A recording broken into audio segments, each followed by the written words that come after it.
Hello and welcome again to Forgotten Temples of Cambodia. It's been a long old day, and in our bag, you might see my bag is bulging. Yes, matron.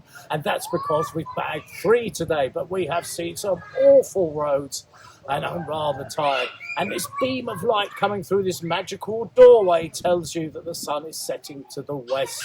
And where am I hear you ask? Well, I'm in Trapeang, Roun, or Roun.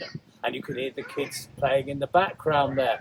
Now, this one is a little tiny square sort of box of a temple, but my goodness, it's delicate, and it has some lovely ladies, and they're up to something. And I'll show you what they're up to in just a moment.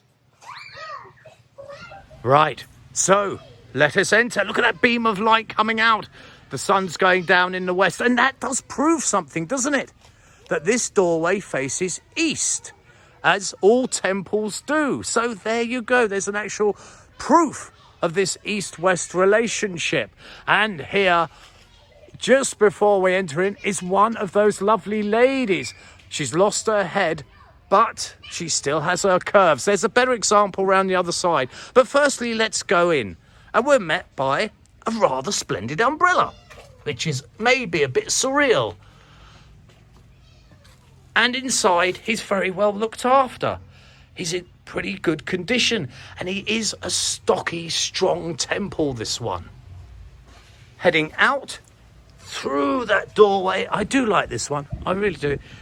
It's got some nice space around it. And here's that lovely lady. Well, there's 4 of them, but this is the best example.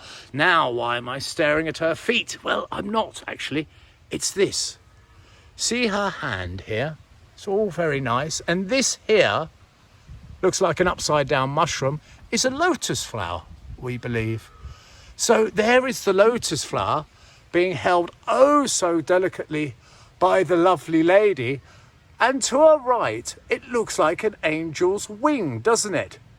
But in fact, I believe that is a scythe. Now, if I'm wrong, please correct me. I'm no scholar. I'm an enthusiast. Because we can see in her hand, which is up there, she's holding something.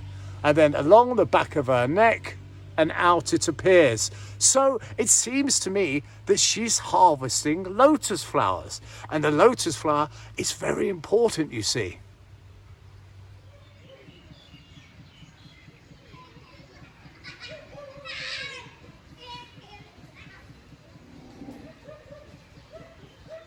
Right, from lovely lady, let's just have our quick jog round to do him his fair dues.